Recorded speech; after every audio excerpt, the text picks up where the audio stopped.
Why hello there, Nice Tale here. I hope this video finds you very well today. I'm bringing you a full review of this Real Steel Griffin Pro, a budget model from Real Steel. And stick around to see if this thing is solid and worth your time, or these unusual angles bring it down a little. Who knows? We'll find out. I'll tell you in just a little while. For now, let's get into specs. Blade length is 3.5 inches to the beginning of the scale. Technically, you could go up here and it would be about 3.75, but I usually measure to the start of the scale, and that's also where the plunge ground ends, so I'm assuming that's kind of where they intend it to be. It's also easier for me to measure that way. Just kind of in between 8 1/8 and 8 1/4, so let's call that, I don't know, 8.2 inches overall. Handle is just about 4 5/8, so a little over 4.5 inches there. Not too bad on the ratios. It definitely does lean more handle heavy though than some, and you'll see that when we get to our resident comparison knives. The small Civivi Elementum and the disappeared Civivi Conspirator? Hello? Oh, there you are. Which is our resident full-size knife.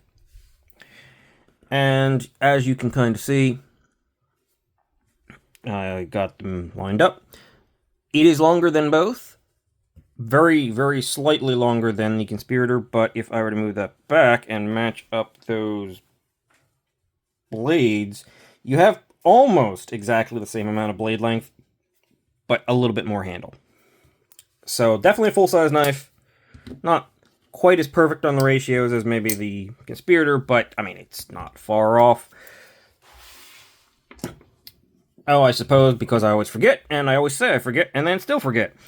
The comparison to 2 AA batteries for anybody who, doesn't have our comparison knives and just wants a good comparison that they can decide whether they can grip onto. Most people can find 2 AA batteries, so you have actually 2 full AA batteries in the basic grip position of this knife, which not a lot of knives offer. And I don't know why I just stopped there. My brain just stopped working. A forward finger choil that is additional, so you actually have a lot of room to grip onto in this thing. Is the grip comfortable? We'll get there. I'm just going to keep stringing you along. Well, I'm never going to get there, by the way. Oh, wait, no, I just gave it up. No, I'll get there. Maybe. Wait. 3.27 ounces. Actually, quite light and under an ounce an inch. So you have really good ratios for those who care. That's very nice. Hardware check. T8 pivot, T6 body screw, and T6 pocket screw. I don't like that. I don't like that at all. I wish it was all T8. Fortunately, it is only one a two-sided, but one T6 you're going to have to interact with, and one T8. There's not much hardware here. You can't flip the clip, which is unfortunate because this is a pretty ambidextrous lock, being a button lock, but you'll only technically have to interact with one T6. Now, the depth of this T6 is actually pretty solid. I don't feel like this is going to be an easy one to strip out. So you do have some protection there, which isn't kind of nice. But, I mean, T6, heck, they can come stripped out sometimes, or they have a higher propensity for it. So, it's not ideal, but it's not something that I would say is a deal breaker on this knife, because they did do a pretty good job with the T6. At least it feels like it's going to be pretty easy to interface with, and it's deep enough to not worry about too much. Thickness with the calipers, 475 thousandths, so just under half an inch. With the clip at its highest point, which I'm assuming is about here, but I'm not assuming, I can see it's about here, 677 thousandths of an inch, so it gets reasonably thick. I'm going to start doing a measurement with the clip too, just for the sake of it. Just for a comparison, the Conspirator at its thickest with the clip is 746 thousandths. So believe it or not, it is thinner than the Conspirator. So yeah, honestly, it's pretty. The clip is interesting looking, and we will again talk about that too. But doesn't make it all that thick. Blade stock, 138 thousandths. Okay, I don't know what they were going for there, but robust enough. I don't necessarily. Actually, it's pretty robust, isn't it? Could it be 140? Okay, no. Okay, 136 if I really squeeze down. It does taper. It gets thinner as it goes out, but I guess I don't know what they were going for there with the starting thickness, but it is a tapering grind, so it gets thinner as it goes. It is also a fully flat ground blade, so it should be able to drop down pretty reasonably well here. 15 thousandths behind the edge, approximately. That is reasonably thin, not the thinnest ever, but it is quite decently acceptably thin, and the full flat grind definitely helps it with cutting. In fact, the reason this entire review was delayed was because I was using this thing to cut a number of different things, and it does quite well. But it sort of got left behind and lost for like a month or two. I don't know if it helps, but it can survive cold weather. I'm answering the important questions here, and the dog agrees with me. The important questions, can your knife survive in cold weather? I don't know how that would apply, but I've answered it. Congratulations, this one holds up. I think we are done with the specs here. So, let's move on to actually talking about this knife. Simple stuff. Maybe not.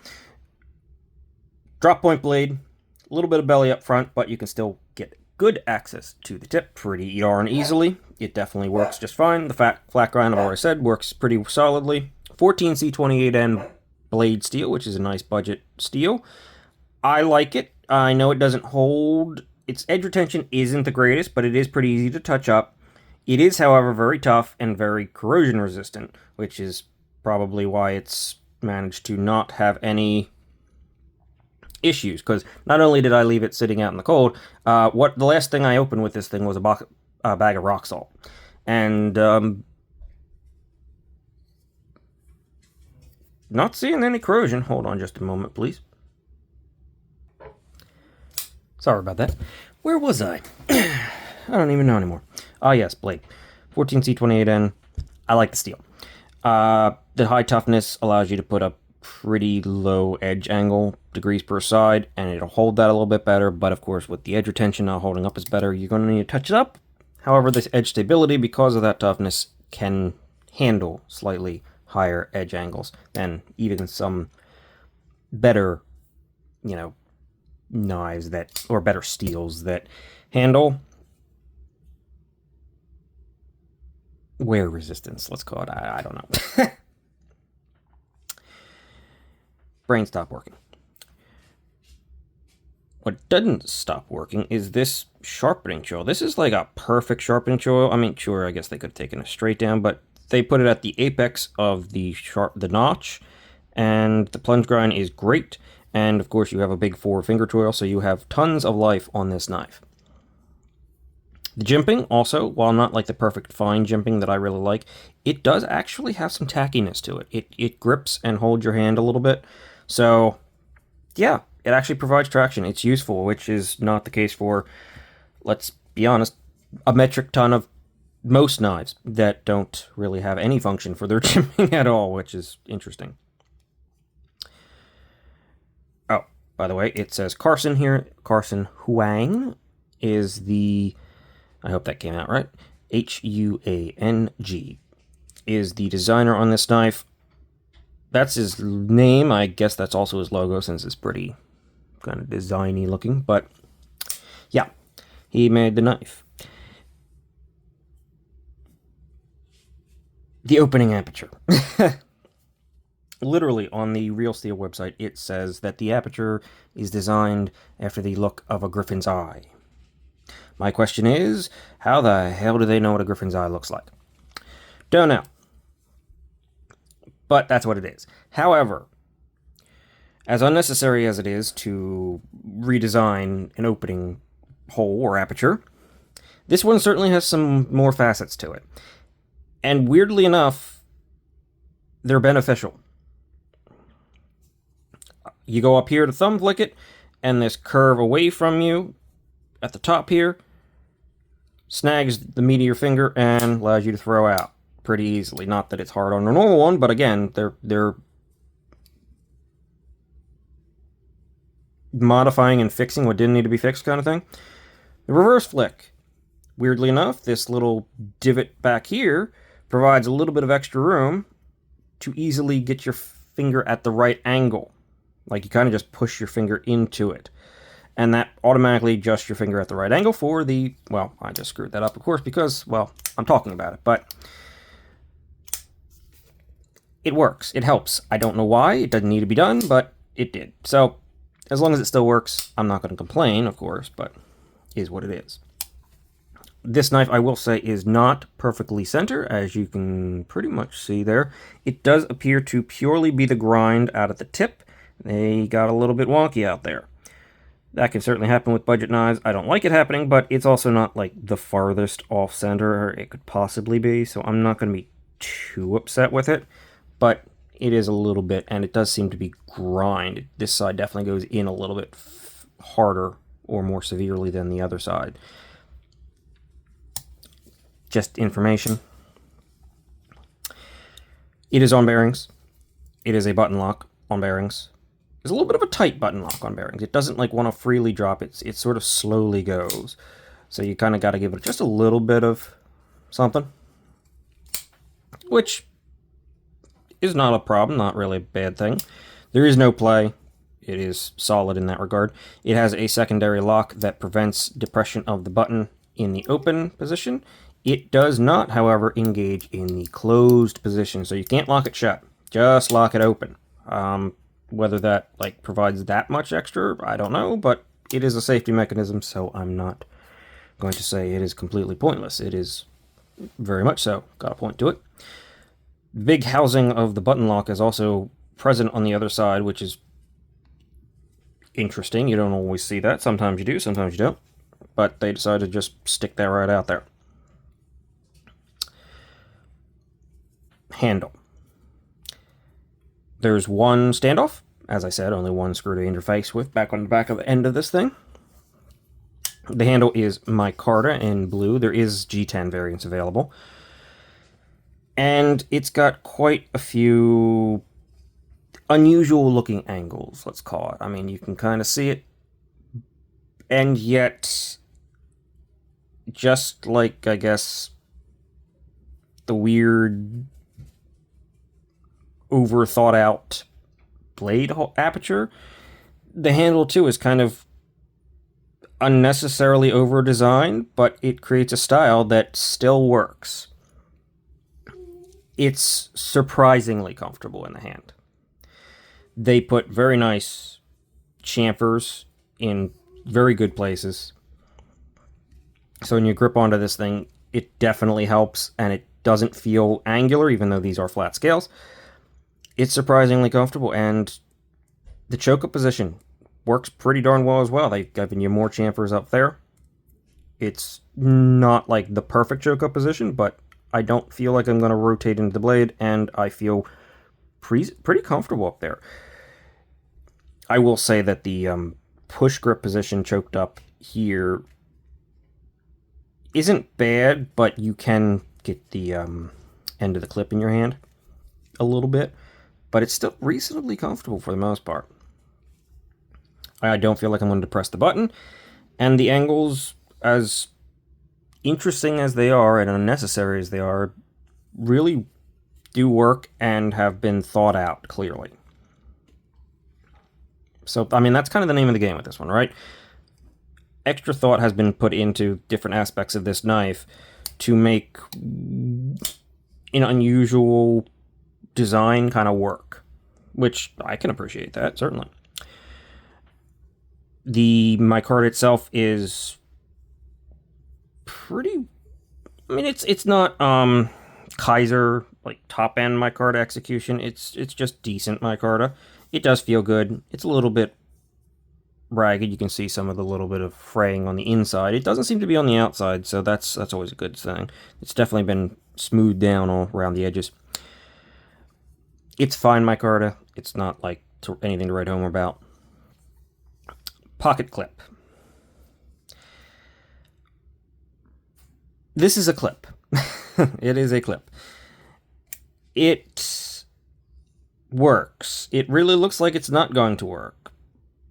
And it's got some interesting angles there, but it does work. My hand sort of sits on top of this screw here and wraps around the clip, and it disappears pretty well.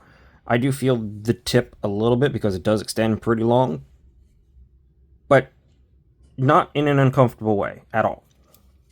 Even choked up where I'm up here, I'm sort of like right past at least my hands are right past the apex of this thing.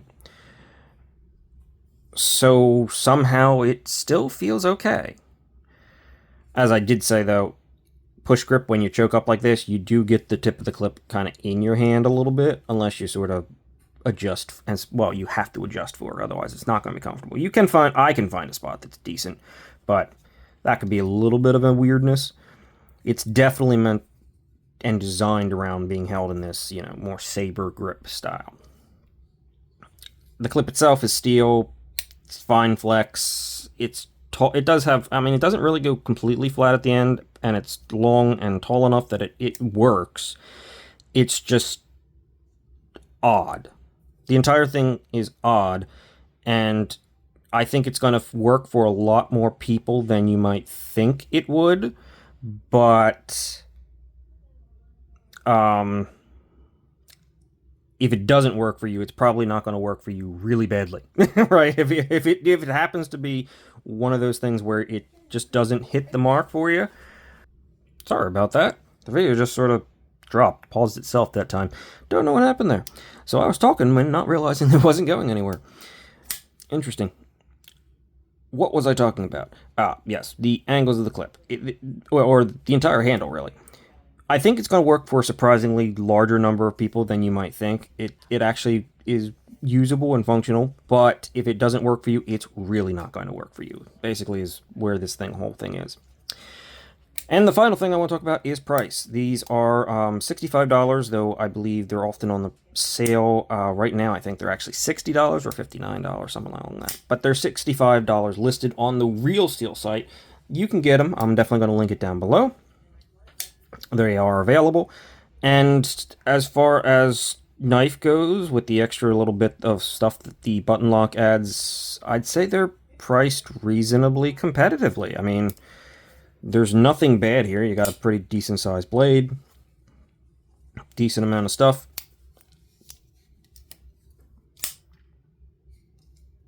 I don't know. I think this is probably pretty appropriate compared to most of its competitors.